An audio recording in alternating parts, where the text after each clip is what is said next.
તાલુકાના ગઢોલા ગામમાં ₹35 લાખથી વધુના ખર્ચે ગ્રામ્ય આંતરિક પેયજળ યોજના સાકાર થશે। ભાવનગર જિલ્લાના ગઢોલા ગામે સરકારની ગ્રામ્ય આંતરિક પેયજળ યોજના અંતર્ગત કામગીરીનો શુભારંભ થયો છે।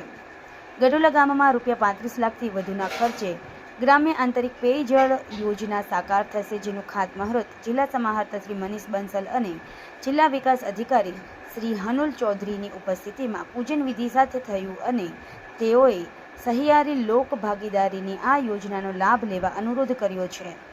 આ ખાતમુહૂર્ત પ્રસંગમાં સરપંચ શ્રી લીલાબેન કાકડિયા સાથે જિલ્લા પંચાયત પૂર્વ અધ્યક્ષ શ્રી રૈયાબેન મિયાણી જોડાયા હતા। આ વેળાએ અગ્રણી શ્રી રઘુભાઈ આહિર, શ્રી નાનુભાઈ ડાખરા અને સ્થાનિક કાર્યકર્તાઓની ઉપસ્થિતિ રહી હતી।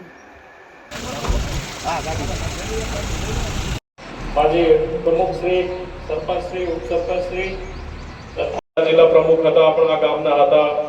રઘુભાઈ કહે છે કે સરપંચ પણ બહુ જ એક્ટિવ છે, તો મને એવું લાગે છે કે ગઢોલા એકદમ જે ખરા અર્થમાં કહી શકાય કે આદર્શ ગામ જેવું ધીરે ધીરે બની રહ્યો છે। અને રઘુભાઈ જેવા માણસ જ્યારે મીન્સ કે એક વહીવટી રીતે અને પોલિટિકલ રાજનૈતિક રીતે તો કરે છે, પણ સાથે સામાજિક અને ધાર્મિક રીતે એટલા એક્ટિવ છે, તો પછી ગઢોલાનો વિકાસ થશે।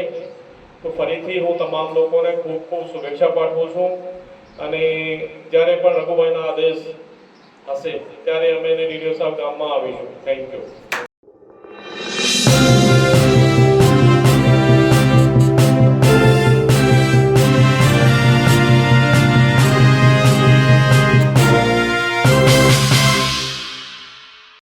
સમાજ માટે, સત્ય માટે, સત્યપૂર્ણ સમાચાર પ્રસારણ આપના મોબાઈલ પર તરત જ લાઈક કરો, શેર કરો અને સબસ્ક્રાઈબ પણ કરો।